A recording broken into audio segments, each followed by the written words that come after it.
going to be hills and valleys. There are going to be moments where it looks like things aren't going particularly well. But given that, and given the history of conflict, I think that everybody should be proud of where we are today. It's going to require constant effort. It's going to require constant monitoring and supervision. That's part of the reason that Admiral Cooper and his team is here, is to mediate these disputes, to mediate these disagreements as they come up. But look, right now, I feel very optimistic. Can I say with 100% certainty that it's going to work? No. But you don't do difficult things by only doing what's 100% certain. You do difficult things by trying, and that's what the President of the United States has asked us to do. Sir. Mr. President, Suleiman Massoud from Cannes. First of all, thank you for brokering the ceasefire deal. Two questions for you. Hamas was supposed to bring back all the hostages within 72 hours. There are still deceased hostages that are still in Gaza. Will you put a deadline for Hamas to bring back all these hostages? And second thing, President Trump tweeted about this today. Hamas killing their own people in Gaza, Palestinians who work for Israel. What is your warning to Hamas about that? Yeah, so Steve, I'm going to ask you to follow up here, but let me say just a couple of words about the deceased hostages. I mean, one of the stations that I met with, one of the groups that's working on this that I met with earlier, they actually have a photo of the 15 deceased hostages who are still in Gaza. It is a focus of everybody here to get those bodies back home to their families so that they can have a proper burial. Now, that said, this is difficult. This is not going to happen overnight. Some of these hostages are buried under thousands of pounds of rubble. Some of the hostages, nobody even knows where they are. That doesn't mean we shouldn't work to get them, and that doesn't mean we don't have confidence that we will. It's just a reason to counsel in favor of a little bit of patience. This is going to take a little bit of time. And look, our warning to Hamas is very straightforward. The terms of the 20-point plan that the president put out there is very clear. It's supported not just by Israel, but by all of our Gulf Arab friends. It's that Hamas has to disarm.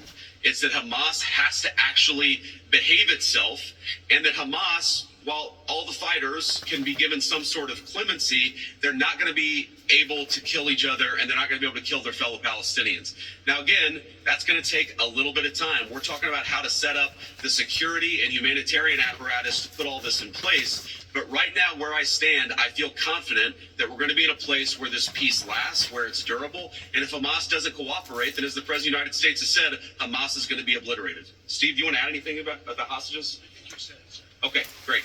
Ma'am. From USA Today. Just to follow up on what you were just saying, how much time does Hamas have to lay down its arms before the United States either takes dramatic action or authorizes its allies to do so? Well, look, the president actually put out a truth this morning that I thought was very instructive. We know that Hamas has to comply with the deal, and if Hamas doesn't comply with the deal, very bad things are going to happen. But I'm not going to do what the President of the United States has thus far refused to do, which is put an explicit deadline on it, because a lot of this stuff is difficult. A lot of this stuff is unpredictable. You basically have two regions in Gaza, one of which is relatively safe, I wouldn't say very safe, and one of which is incredibly dangerous. And part of ensuring that we get to a durable peace is to broaden the scope of the area that's safe. And the International Security Force is a big part of that. We don't yet have the International Security Force set up. That's something we're working towards. We have a number of volunteers who want to participate in that International Security Force. So my point is, I don't think it's actually advisable for us to say this has to be done in a week, because a lot of this work is very hard. It's never been done before. And in order for us to give it a chance to succeed, we've got to be a little bit flexible. I think what you're seeing from our Gulf Arab friends, certainly from our Israeli friends, is a certain amount of impatience with Hamas. But we're going to keep on working at this process, and we're going to keep on trying to bring the deceased hostages home, but also make sure that all Gazans are able to live in a prosperous and safe place. Yes. So the White House indicated that actually there is a plan to start rebuilding Gaza, the parts of Gaza which is still under Israeli control. Is it so indeed? And can you tell us a little bit about this plan? How is it going to work?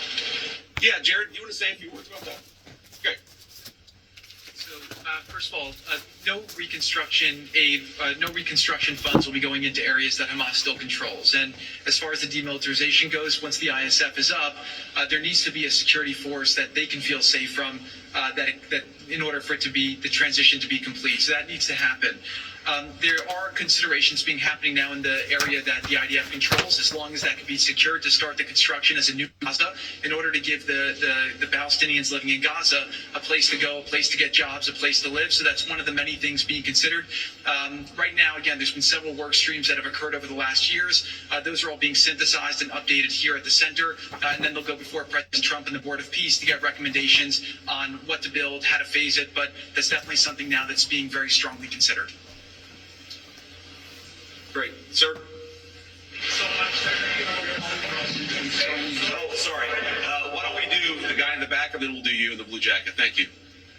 Go ahead. Mr. Vice President. Could you speak up? Yeah, I will try. So thank you so much, Mr. Vice President. And my question is, from the level of cooperation that you just saw today here in this place, and how you see the, let's say, future of normalization in Israel in the region, if you see like a cooperation, growing cooperation between Israel and other Gulf states that we don't see from the outside. Yeah, well, I think Steve put it best, which is that this model, I think, could serve for a foundation for normalization, not just in the Middle East, but across the world.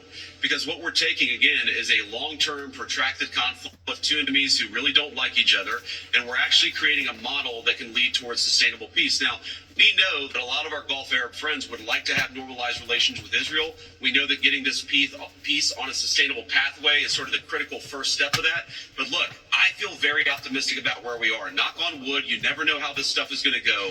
But given what I've seen, given the incredible talent and effort that's going in to the reconstruction of Gaza, to the long-term security of the Gazans in that territory, I feel very good about where we are. And again, if we get this right, I really do think it's going to be a domino that leads to a lot of further peace all across the region. Sir.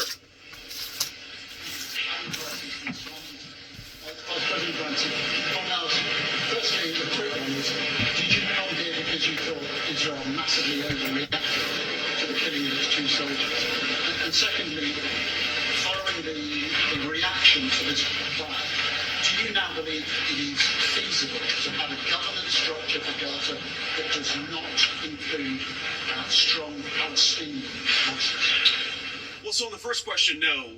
My visit had nothing to do with events of the past 48 hours. We had actually tried to plan this visit, frankly, months ago, and now we thought this would be a good time to do it.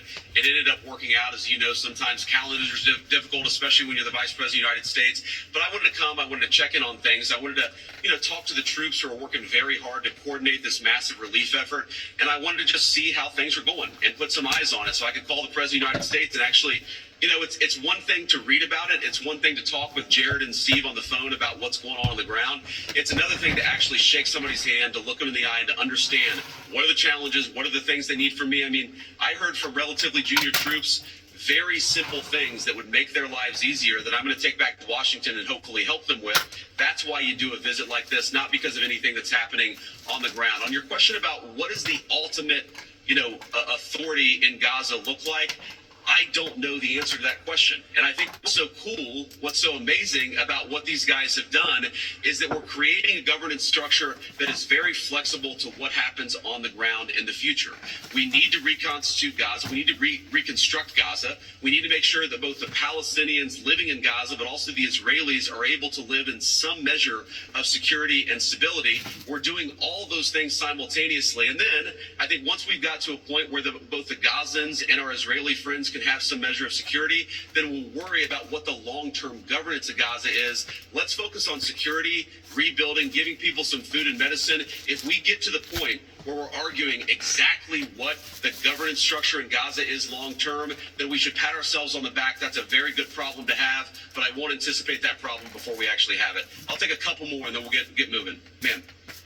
You just speak up. Renata Brito with the Associated Thank Press. Could you give a bit more details about the International Security Force? Which countries are going to be part of this? Are these troops in Gaza?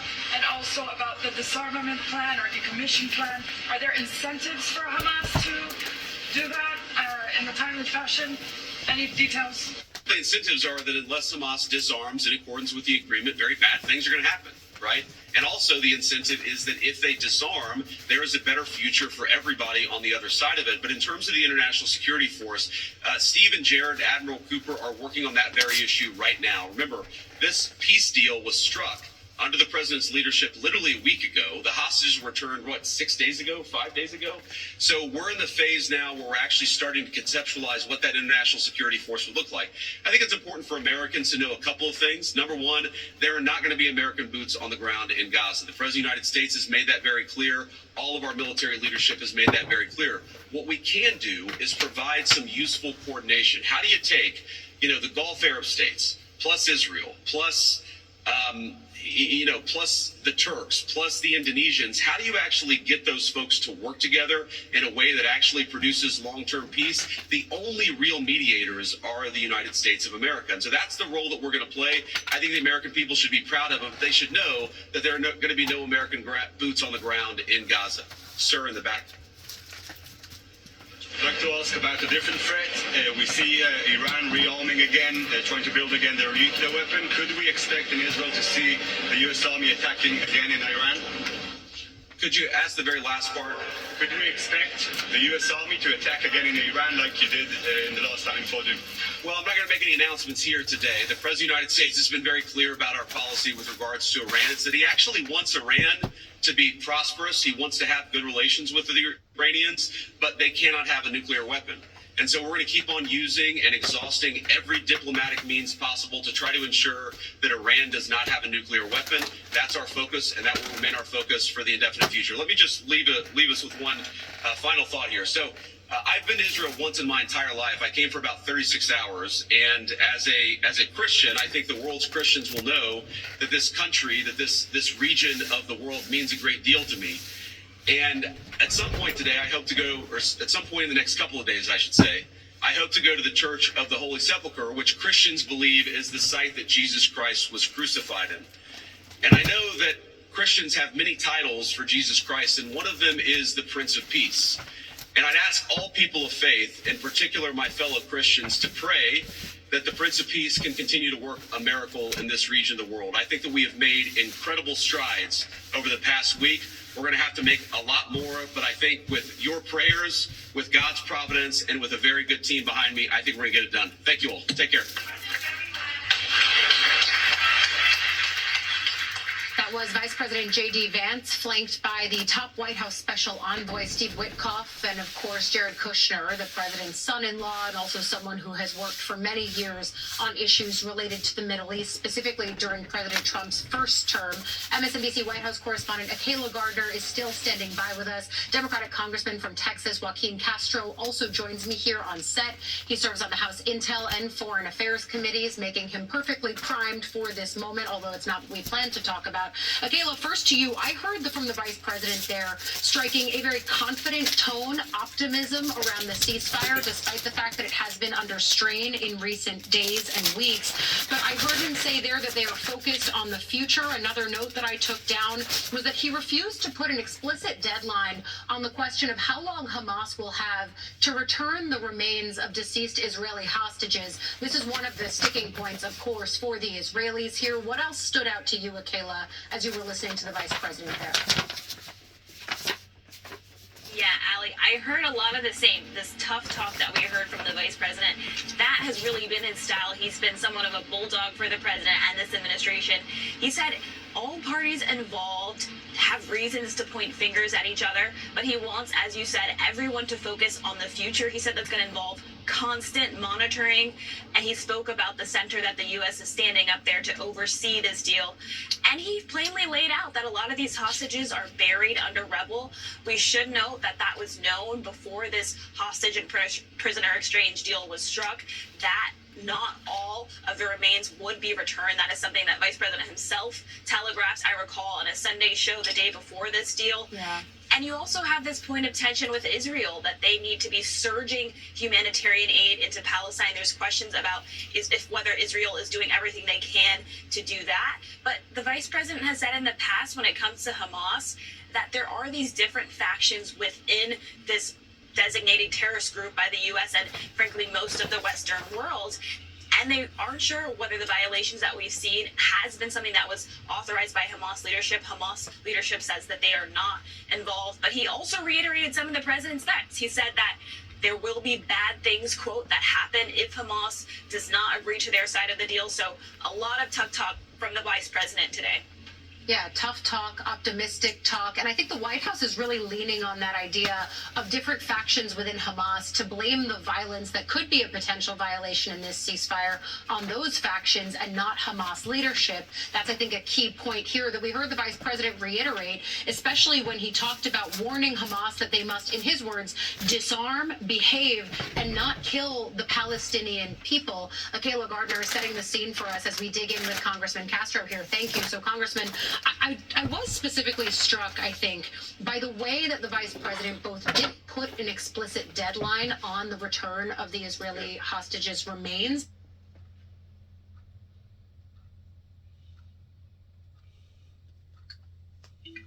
Sorry about that. I took that off of there and I didn't mean to. I don't want that neither.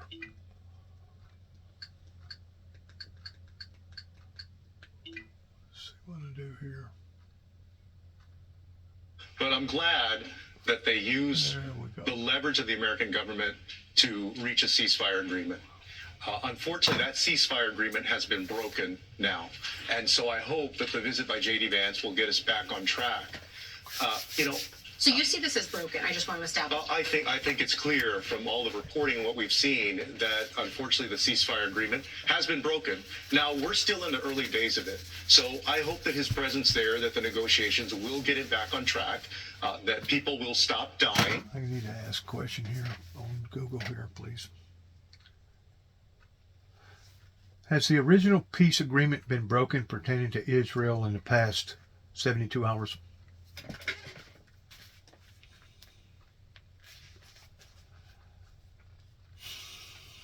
Hamas returns bodies to 2 more captives.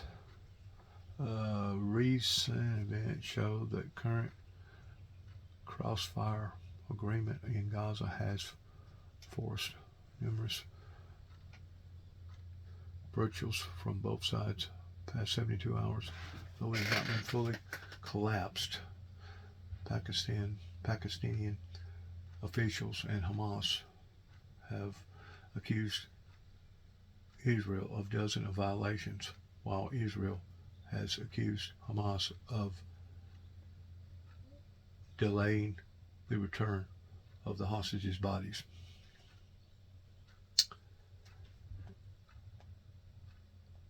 You know, whenever it comes to crossing hairs, and they call it splitting hairs, there's no doubt what the vice president just said is going to have to be compromises on one side or the other in either time lapses or whatever. For Hamas to be killing his own people, executing them out in the streets like he does, that's sure enough a no-no. There will be consequences if this group of people don't do exactly what they was made agreements in doing. Did Israel ever give Gaza to the Pakistanis? In 1993, a part of Ellis Accords, Israel and Pakistani Liberation Organization, PLO, agreed upon outline for the latter to begin independently govern the Pakistani territories. In 1994, Israel withdrew from Gaza City and Jericho, G-E-R-I-C-H-O, giving civilian and city functions to the PNA. I don't know what all that means. I just know this, that whenever the Jubilees Windmill Ministry stood up pertaining to warning people and telling them about various things that was going to occur if they didn't listen, that those very things has in fact started to happen pertaining to the breakdown of all the above. And I know this, that whenever it talks about peace in the book of Revelations, even though Jesus is the Prince of Peace, especially there towards the end, whenever he shall rule and reign forever and forever, that ultimately it don't say nothing about political peace. It don't say nothing about false peace. It don't say nothing about a made-up man peace. As a matter of fact, those people that's been preaching the gospel and saying that that is a form of a false peace, they're actually dictating about what Revelations actually says. And of course, the Bible says that if you add to or take from, these are the things that's going to be added to or taken from you. So these people that's been putting out this false doctrine is incredibly indifferent and wrong pertaining to the true gospel of what it actually says or what it don't say. God bless, shalom, and good luck to all of us.